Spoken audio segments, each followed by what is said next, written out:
Hey guys, this is Eren. I'm one of the co-founders of Udemy. I'm in the Singapore for the first time, but I'm really excited to meet all of you guys. This looks like an amazing city, and it's not hard to feel the vibe here. So I'm really glad that I came. I will talk about my company Udemy a little bit, but more of the time I want to talk about how to start a marketplace business. Because this is an entrepreneurial crowd, I thought maybe I could share some best practices instead of just bragging about my company. So just first, Udemy. So we are the largest marketplace for online courses. We let experts around the world come teach online courses, and they reach to an audience over the web. And since we started, just a few numbers from the company, we have 3 million students right now. Over 8,000 instructors have published courses on Udemy, and it's a total of 17,000 courses, growing pretty fast. Our students have completed 2.2 million hours of coursework. We raised a total of $48 million, mostly for expanding Udemy to international markets. So a lot of our users are in the US and the English-speaking countries. But when I started Udemy, our ambitions was definitely international. And kind of funny anecdote, Singapore has been one of our top cities from the early days. I think we started with a lot of entrepreneurship courses, and we were watching all the all the users from Singapore taking those courses. It was fun to observe that. So I want to talk about the marketplaces in a broader sense, not just Udemy. Because marketplaces are these really powerful businesses that can solve a lot of the problems of the world. And for some reason, people don't talk about them a lot. You see companies like Airbnb, Etsy, eBay, Uber, and you enjoy them. Everybody talks about them, but there's not a lot of information about how you would start a company like that. So before the how, I want to start with why. Why would you even start a marketplace business? Because I'll tell you, it's fucking hard to start one, and you would hate the life for a long time if you want to start a marketplace business. But there's still a reason. So I'll start with my own story, which is also the story of why we founded Udemy. So, and just like any good story, we will go way, way back. So this one on the left, this is the three-year-old me. I was born in Turkey, in the southeast part of Turkey, in a small village. So that was the kind of really rural towns. The income level is extremely low. The only economy is really farming, and even that's kind of crashing year after year. And my primary school was something like this. This is not my exact primary school, but other students. So it was just a one-room schoolhouse, one teacher, which was rotating between 5 different grades. And I was there, but I was still really interested in mathematics. And believe it or not, despite being in that location, I was really ambitious. I always thought I could achieve greatness. But you can feel the lack of resources, lack of opportunity pretty quickly. So one day, my parents bought me a computer and internet access without knowing what it is. They didn't have any idea, but they heard that that was something we could use to change our lives, and they were seeing the desperation we had, especially I had. So I think the computer was $800. The internet access for 3 months was $100, but luckily I figured out how to hack into other people's internet connections to make it free going forward. But it was still a big investment. Appreciate my parents' sacrifice there. But the key thing for me was internet with the desire to learn becomes hope for you. What I did was once I got internet connection, I found a bunch of mathematics resources. I found some IRC channels where people were discussing tough mathematical problems. And by self-teaching my mathematics to myself, I ended up winning a gold medal in Turkey's National Math Olympiads and a silver medal in International Math Olympiads. And that practically changed all of my life. And I was able to find some of the opportunities that I was looking for. So this is not a new story, right? So we know that in a lot of parts of the world, the best education doesn't go there. And the same problems are true for health and services and pretty much everything else. most of the time we cannot effectively serve the whole world, and usually the resources will be won't be distributed evenly. So this is nothing new, and education is just part of those problems. But from like several years after, we had this idea that we thought we could use if we can make internet the primary learning destination for people, we could let anybody learn virtually anything they want to learn online. And the capabilities of internet access and online merge with the availability of the information and some help could dramatically change the educational access opportunities in the world. So that was a huge vision, and we were naive enough to even try to do that, despite being few guys, no funding, no experience with starting companies. But we still wanted to do that, and we were in Turkey back then. It was 8 years ago, I think, when we first started doing it. But I want to kind of open this vision, right? So what it means is, when you say let anyone, you're talking about hundreds of millions of people around the world. They have to be able to access this. So we weren't interested in providing amazing education to 1,000 people. That wasn't our ambition. We wanted to reach hundreds of millions of users.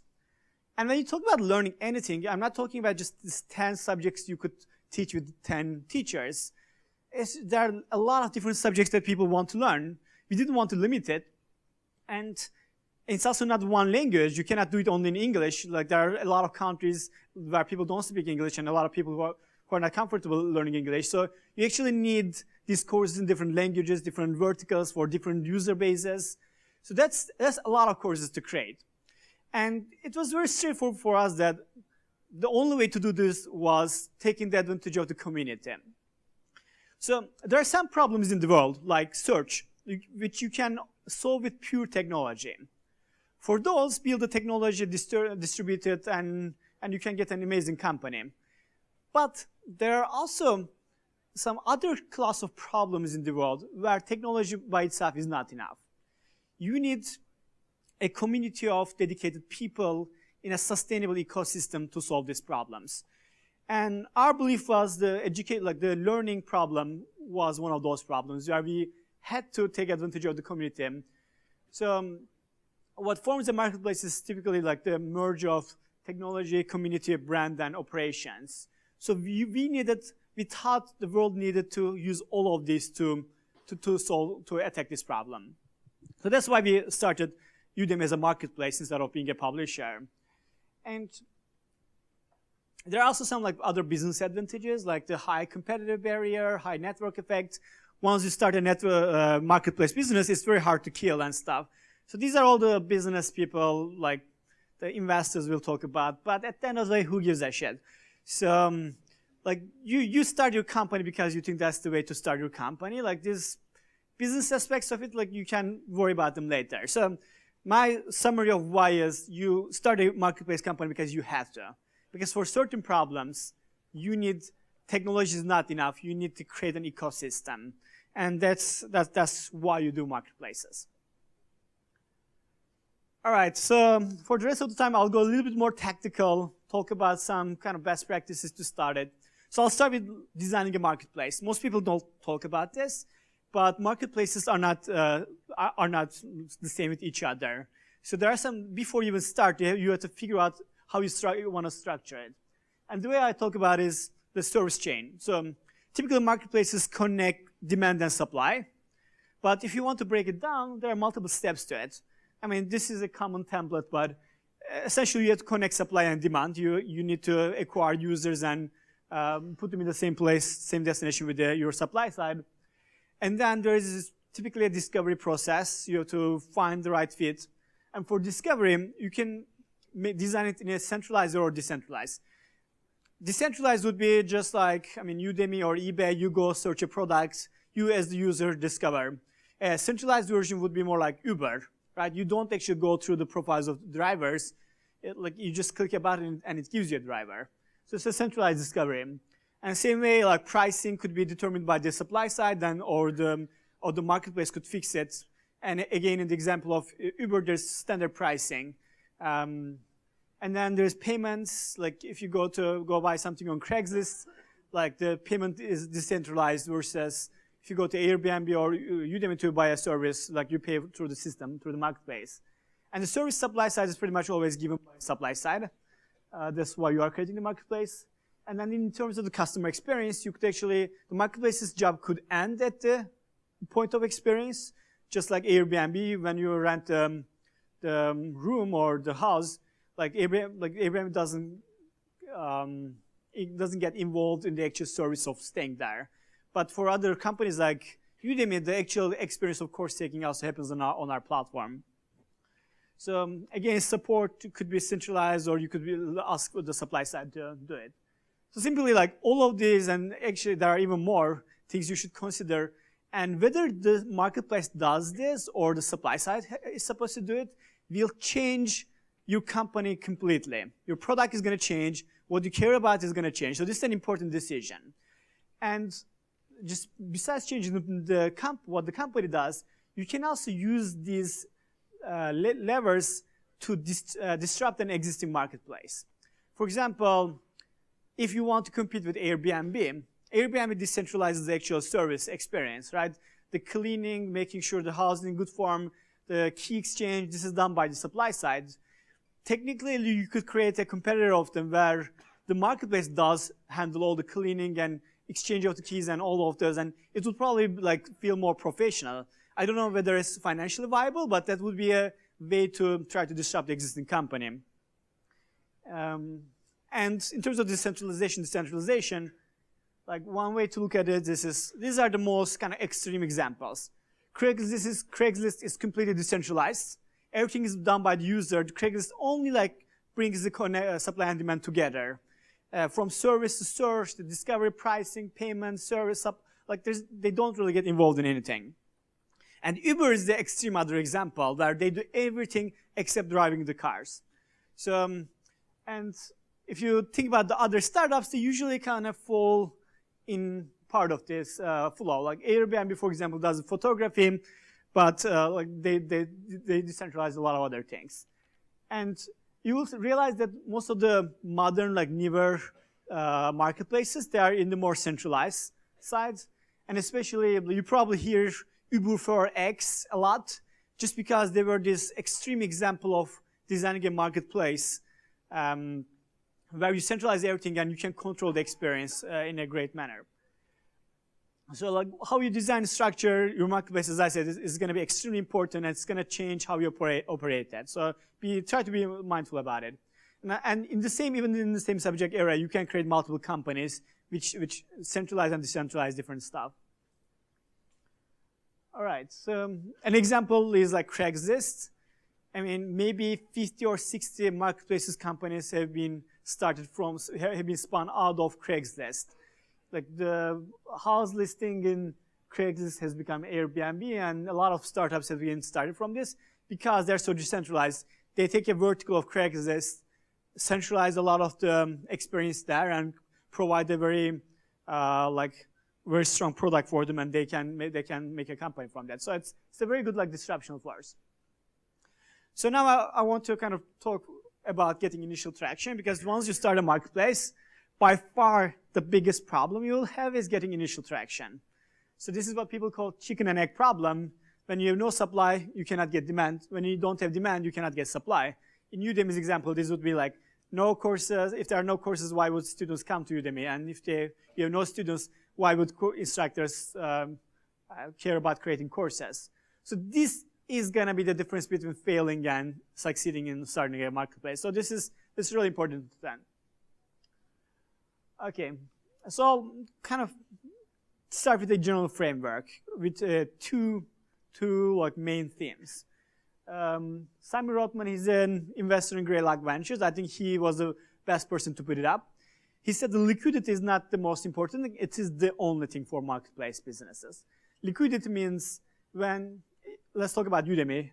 If an instructor creates a course on Udemy, she should be able to get enough students so it is worth for her to do this.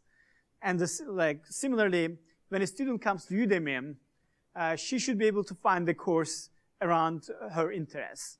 and what percentage of the users in the both supply and demand side can successfully do this, that's your liquidity number. It is the most important number, right? This is one thing. And the other thing is actually, again, general theme is do things that don't scale in the beginning. So one of the biggest underlooked advantages of being a small startup is that you don't have a lot of users, and thus you can do all the unscalable things to get it going. Feel like for the total people who are, let's say, looking to rent their houses, you could actually go take their photos one by one. If you have only like 15 customers trying to start a dog sitting business, you could actually go to them, take their photos, and make sure each of them has amazing conditions for this. So just since you're small and you can do all the unscalable things to get going, you can actually turn the disadvantage of being small as a favor to yourself. So most of the other ideas I will give you are actually they are designed around these two general themes. And for us, for Udemy, that was a big turning point. So we didn't know Paul Graham directly, but when we started, Airbnb was also very small. So we were in a party together, and I asked him, like, how do we get initial traction? And that was the question that I was asking all the marketplace founders. Brian told me that we should try to do unscalable things. That was by far the best advice I ever got, because it immediately triggered. I immediately recognized the trick there. Because as engineers and product builders, we always think about how to scale services, and we cannot think unscalable. But when you're small and if you do unscalable things, that actually becomes a huge competitive advantage. So we did a lot of things that actually are around this team. I'll talk to you guys more about it. But a few general ideas. So what you can do in the beginning to solve the chicken egg problem is to fake the chicken. For Udemy, we didn't have any courses. So what I did was we went to all the open courseware websites that the universities were putting up their free courses. And they were all Creative Commons courses, so it was legal to aggregate them. So we crawled all the courses from them and put them on Udemy in a very nice experience. Our value add for the website was the curation and the better user experience of taking this course. So that let us fake the chicken for a while. And when the first 5,000-10,000 people came to site, they didn't see an empty website. They saw a website with 10,000, with I think 600 courses from very good universities. So this is a very powerful tool. If you can do it, it's pretty strong. And the other trick you can do is be your own supply. So when Quora first launched, I think Michael Arrington was covering their story, and he joked that Quora was an amazing website to ask questions to Charlie Shiver. Because Charlie Shiver, one of the co-founders, was answering all the questions. So same way, you can be your own supply. In Udemy, what we did was, we tried to get our investors and friends or people we know to create some entrepreneurship courses. So these would be the first paid courses. They said no, they didn't want to do it because it was too much work. And then instead of it, my co-founder Gagan, he organized events. The first event was called Raising Money for Startups.